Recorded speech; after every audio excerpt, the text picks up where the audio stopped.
My name is Karen Doerksen, and without Jesus Christ, I would be shackled to a false identity.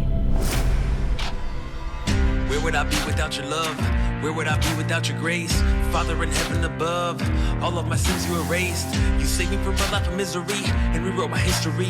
This is my story, and to you be the honor and glory, y'all. Resurrected, born again, no longer a slave of this world I'm living in. Broke the chains that held me down, I've been set free, so let me testify.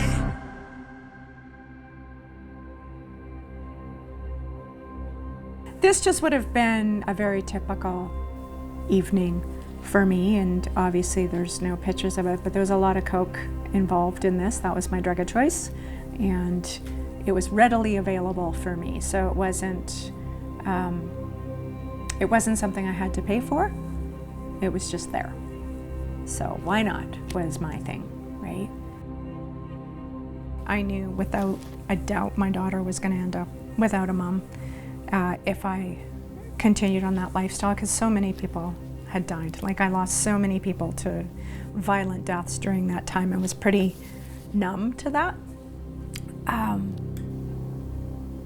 But the getting away from that wasn't an easy thing to do. Quitting drugs was easy. That was easy. Quitting people and choosing on purpose to go back to being alone, the one thing that I didn't want anymore, was a really hard thing to do. Karen, this is your story, and for the most part, your story was spent on trying to do everything possible to never be left alone. Yeah. There was that fear of being abandoned. Mm-hmm. Looking back, can you remember how that felt, and can you describe that for me? It's tough to describe the feeling itself, because especially in my younger years, my limited vocabulary would not have identified that feeling as lonely or even a fear of being alone. There was just this keen sense of awareness that I wasn't belonging anywhere. I didn't really feel, like I had a pack or a pack leader kind of thing. There was no protection for me. So I just had this deep need to be validated, to be loved and cherished, to be protected. Protection was a big theme through my life. But none of these things were really obvious to me until I did an autopsy, late in my later years, in my adult years, of looking back to see what drove my need to be in relationship, especially when I was old enough to be in a relationship with men or boys, because this started at a very young age. I just had this need, and I could not be alone in that sense. You mentioned protection. Yeah. Did you feel protected as a young girl growing up? No. I was in several situations in my childhood, and again, as I grew up, where they weren't ideal situations. They certainly weren't situations a young child should be in. And then as I got older and started to make a series of bad decisions, just from lack of, life skills or guidelines, and that driving need to not be alone, that kind of took over everything else, all common sense, all sense of danger. It was just about being surrounded or not being alone, belonging somewhere, finding a pack to kind of run with. Can I ask, what about God during this time? Any recollection of God? I think we went to Christmas Eve services a couple times while I was growing up, but I didn't really understand, why we were there. It's Christmas Eve, I'm a kid, and I just want to get back to, the Christmas presents. And I have no recollection of hearing the name of Jesus until I was much, much older in my life. You had mentioned that you began drinking at the age of 12. Yeah.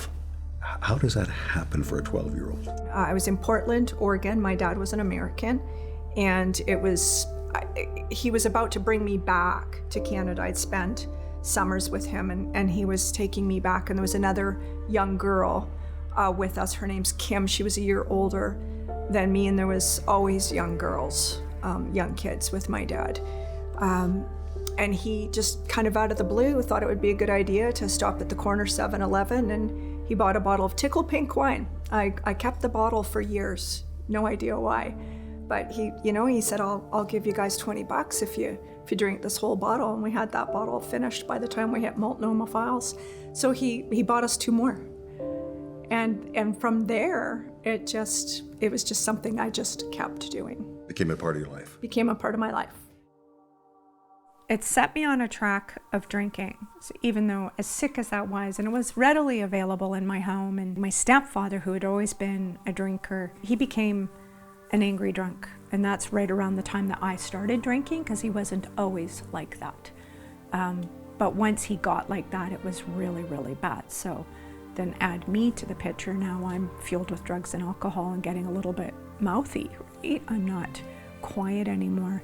And we really started to go at each other a lot. So when I was 17, he gave my mom an ultimatum between him and I. And so that's actually how I ended up on the street. Now, when we hear that phrase, living on the streets, people have no idea what that really means. Yeah. Can you maybe just describe your experience at that Sure. age on the streets? What it essentially means is that you're not with a consistent roof over your head. It's, in my situation, it wasn't literally sleeping on the street, but there were multiple instances where that was the case. I grew up in the Okanagan, so it wasn't a street corner, it was a beach. Or, a car that was left unlocked, or a flop house where there was a party going on. And so this just kind of went on and off for several years in my life. There were periods of time, and sometimes in motels. When I met my daughter's father during this time when I was about 17 when I met him, and he always lived in a hotel. So I certainly didn't consider myself homeless at that time. I had a bed and a roof over my head, and so that was my version of being homeless that went on and off for probably a good 6-7 years.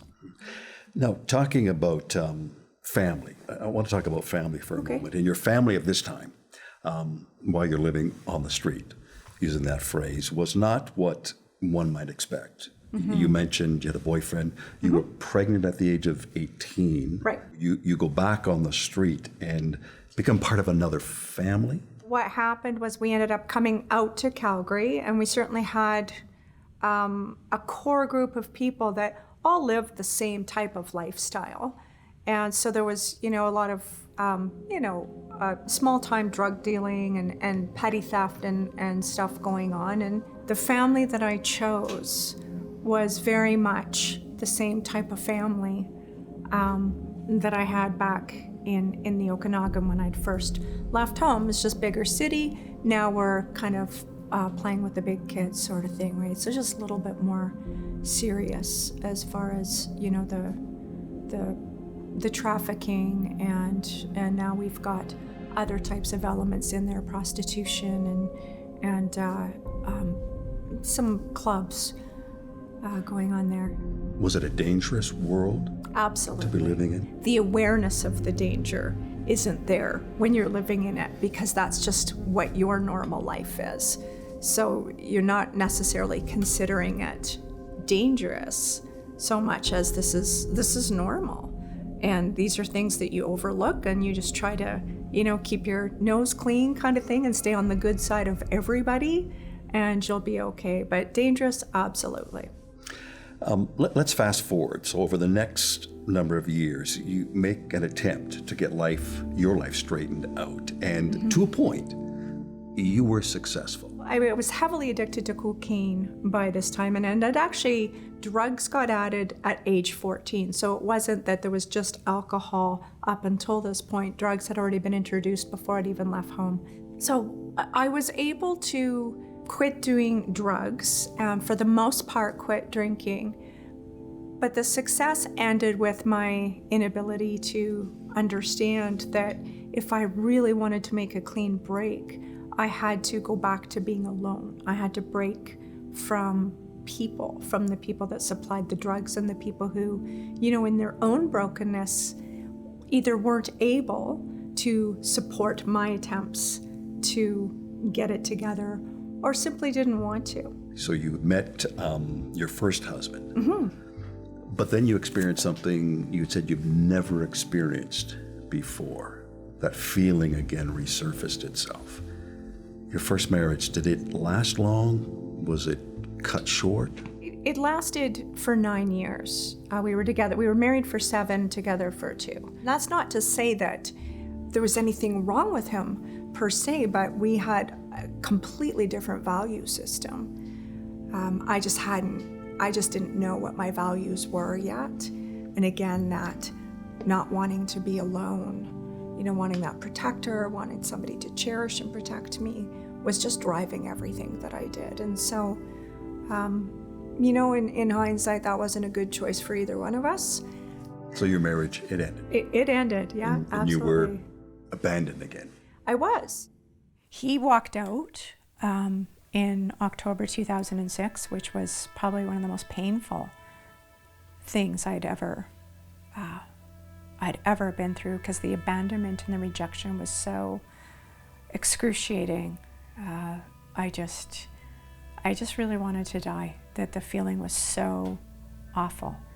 And my daughter moved out a couple weeks later, which just kind of added to that, because now this is the first time I was really alone. I had her when I just turned 19. A few years later, tragedy strikes with your daughter. Yeah. This seemed to be the first step that you took maybe towards God. Can you explain what happened?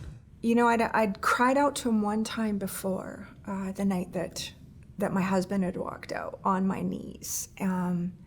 But that was, soon forgotten. So when I got this phone call, it was the May long weekend in 2008, and there was a police officer saying, your daughter's been in a horrible accident, and she's in Fort Hills Hospital, you need to get there right away. The impact of the car hitting the poles, what shattered the window, and my daughter, who always wore a seatbelt, didn't have one on this particular night because she was on the phone when she got into the car. So she just didn't think to put her seatbelt on. So she was tossed through the back window, really badly injured. So obviously when I got to the hospital, looking at her in that condition was absolutely devastating. And I just didn't think really that there was any way she was going to survive that. And seeing that, did you look to God at all? Oh, I sure did. I looked up immediately, so it was interesting that those of us who don't believe in a God still turn our heads up when in crisis. And I told him pretty bluntly that now is the time. If you're real, you need to prove it. It was a double dog dare. Prove it. Is what that was. Yeah, prove it. And I tell you, he did. He did, and he did immediately. It's unlike anything I've ever experienced since that time. And it changed everything about the room, about my sense of peace. I had an instant peace. I could feel him. I could hear him. I could hear him tell me that it was going to be okay. You were experiencing God. I was experiencing him for the first time in my life, live and in person. The room temperature changed. My heart rate slowed down. Everything didn't go into slow motion, but it went slow. It's indescribable and undeniable. Like there was no mistaking who had shown up. You knew it was God. I knew it was God. Now that experience with God, as you're talking, it became more real to you. And there's kind of this Eventually. progression that started. And I'd like you to explain how that God changed your life. And it begins with you met another person. I did. And he started I sure a process, did. and then Yeah. you took over. What happened? Well, just a few weeks after this had happened, I met my now husband at a bike rally, and I think he asked me if I was a Christian, and I was, oh, yep, because I'd had this experience with God, so, I must be, that must be what and of course I was smitten with this person, so if that's how I'm going to get to spend time with him, then by all means. And we would go on Sunday afternoon motorcycle rides, and he always attended the 6:00 service on Sundays. So if I wanted to extend the date with him, I had to go to the 6:00 service on Sundays as well. So it was a little daunting at first, stepping in. I had my motorcycle gear on, and I thought, surely I'm going to spontaneously combust as soon as I'm inside these doors. Just going to be a pair of smoking boots standing there. I was very uncomfortable. But the pastor was just speaking to me. And my husband and I, at the time, we only dated for a few months. I was still going through this divorce. And so we paused that, and I kept going to that church. And I'd since been laid off from my job, and I didn't really know what I wanted to do next. I just knew it wasn't IT. I was done with that.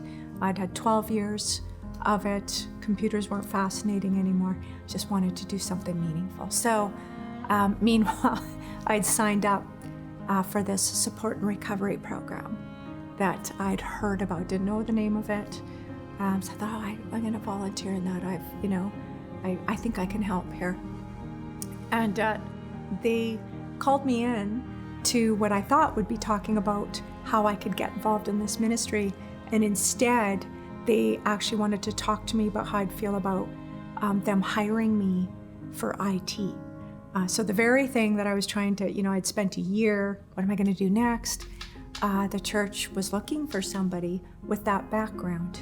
And it just so happened that the lady that had worked there at the time in HR, it was her husband that I'd worked for here in downtown Calgary twice, 2 different companies. And so lo and behold, first really big God connection. And so that I ended up another 6 years in IT, but working in a church, I got a lot of exposure to, of course, my faith.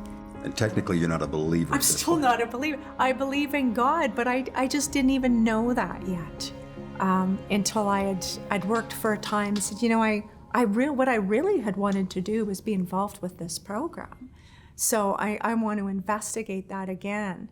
And the gal who was directing it at the time took me out for coffee and said, I think you'd be really good at this, but you really need to go through this program first before you can serve in it. She said, and I think you could really benefit from it. And I thought, well, I don't see how, possibly. I've spent a lifetime, in counseling and self-help groups. I've read every self-help book I could get my hands on. I had conquered a cocaine addiction all by myself. I was really quite, prideful, almost arrogant about it, going, well, I'm just here to help others. I don't really need this, but I wanted to serve, so I went through this program, and wow. So what happened? What happened was, aside from spending almost the whole 8 months curled up in the fetal position while digging up through all my past, the stuff that I hadn't actually dealt with at all, I had a real true blue encounter with Jesus. It was in that moment that I realized, I wasn't following Jesus at all. I believed in God, the devil believes in God. So that really wasn't anything to be excited about, right? But the process of digging and giving everything over to him, everything that had gone on over a lifetime, was just suddenly at the foot of the cross. Can you describe that moment when you knew that you knew it changed? Oh, it's so hard to describe, because you do just know that you know. It was just that sense of deep forgiveness, love, acceptance, protection, identity, all of it. It just all came at me in the most overwhelming way. And it wasn't There was a very specific moment in this program, and I'd chosen to get baptized because I felt so moved to make this commitment as I was unraveling my stuff. But there was one specific moment where we, write out the labels we've given ourselves over the years, adulterer, addict, unworthy, invaluable, street trash. I mean, it just went on and on and on and on. We wrote them out and were handed a hammer and a nail and nailed them to that cross and just watched those labels get covered in blood. I mean, red paint, obviously, but just the magnitude of the sacrifice that Christ made was so present in my sights in that moment. And it was the most overwhelming feeling. It was a certainty, the same way I was certain God showed up in that hospital room. I was just as certain that this was that final few steps to be at the feet of Jesus and start following him, like actually feel, the dust from his sandals hit me as I follow him. It's amazing. That would have been the moment you say you would have been born again. Oh, absolutely. Karen, I've got one final question.